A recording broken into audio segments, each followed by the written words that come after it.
All right, Ian. All right, Matt. I want you to give me one or some of your favorite woodworking tips. Whatever's in here is stuff I use a lot. It's a right angle. It is. It's also a 45-degree angle. It's a combination of angles. So I call it a combination square. These are really handy. This is probably one of the first tools you should get. Probably like $10. I can afford that. You can. It saves you a lot of trouble. Okay. It saves you a lot of math. I hate math. Yeah. I hate numbers because I always get it wrong.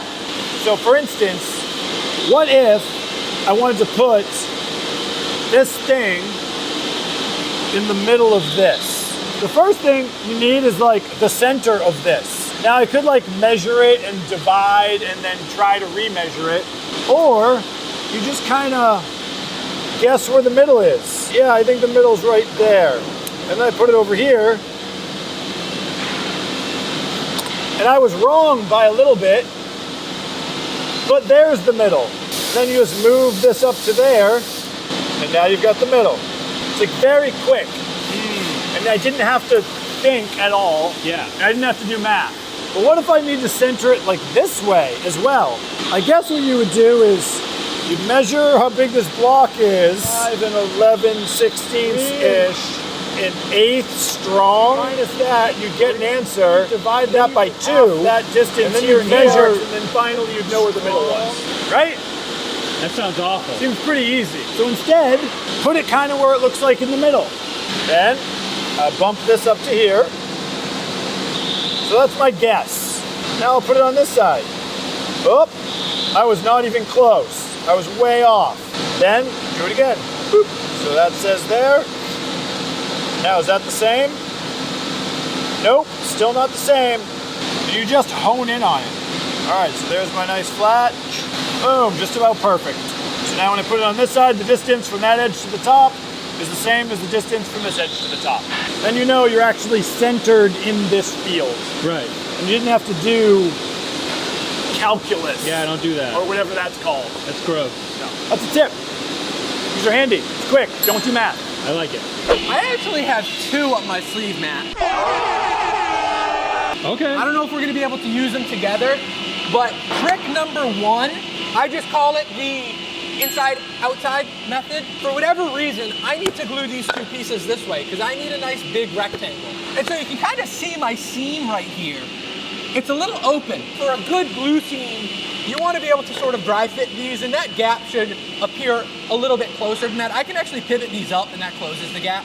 A lot of times you would go to a jointer to establish a nice clean edge that's really true and square. The jointer is a really good tool to give yourself a good reference. The jointer's fence is not always perfectly square. So like the purpose of the jointer is to get yourself a nice square reference edge. Yeah.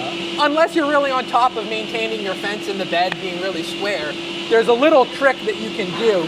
Number 1, to keep your pieces mixed up so you don't get this sort of thing. It's like, all right, I just machined these 2 edges, but I lost my orientation. Number 1, you always want to mark a shape on there. Okay. Another good trick for mitigating inaccuracies from the fence being a little out of square is to mark one side your inside and one side your outside. If your fence is a little out of square, you sort of split the difference between the 2. So let's head to the jointer. If your fence is out of square, this actually reduces that impact considerably. One of these faces I'm actually going to put to the inside of the fence, and the other one I'm going to put to the outside of the fence. So I'm actually going to orient these separately.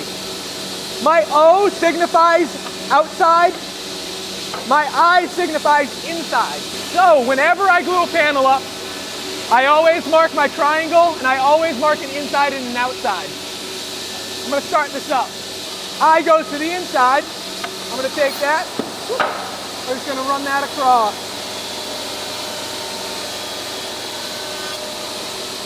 And look at that, I dropped this piece, so I don't even know. If it were not for these lines, I wouldn't even know what orientation it was because it just fell off. But luckily, I have a nice diagram.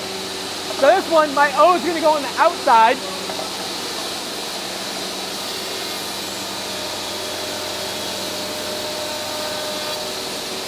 Look at how nice that is. No gap. What a beautiful scene. So that's actually a pretty good trick, number one, for keeping your pieces in a proper orientation, but also mitigating any flop that this fence has that's outside of 90 degrees. Head back to the design corner over here, because if I were gonna glue this up, I do have one more helpful tip. So yeah, so we just established some beautiful glue lines right here. If I were to glue it up, I'd be putting it in my clamps like this. Now sometimes it's kind of difficult to align these pieces as you glue them up. You end up with glue ups to exaggerate where the seams just aren't very nice. Sometimes people put flat boards on top and they clamp them this way to keep these staves from moving up and down.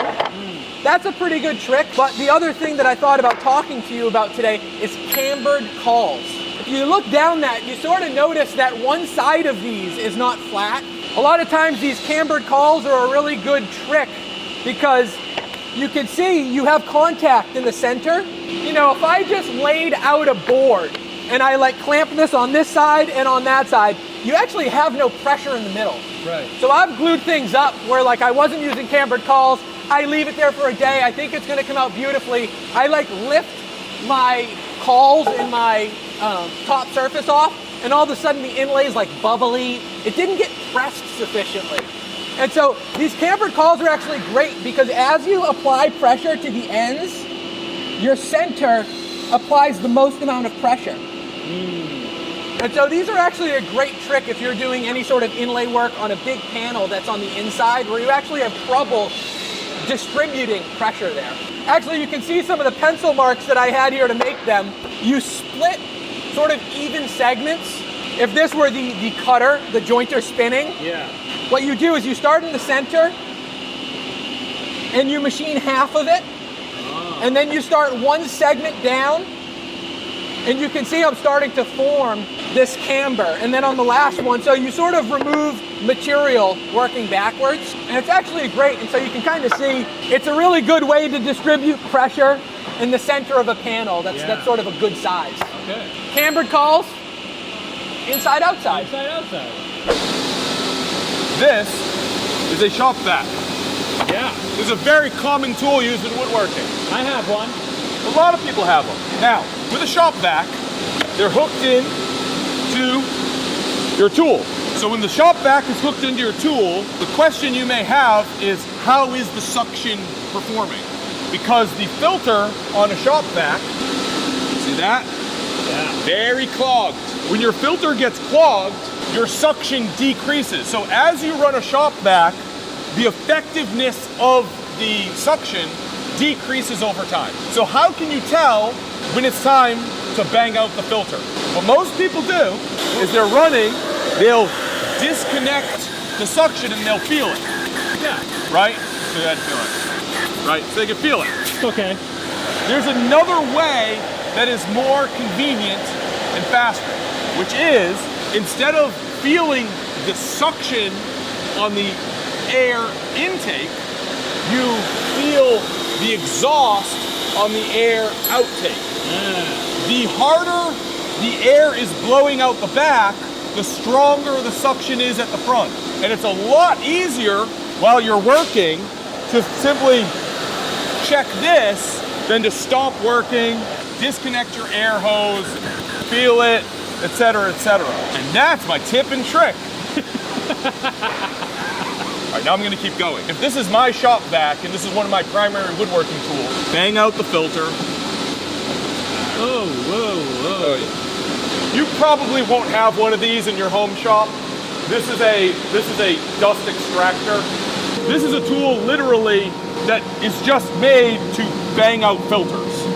But yeah, you probably won't have this in your shop. No. You'll probably just take this outside and bang it out. You can really beat these up. You want to take a nice, clean filter, Yeah.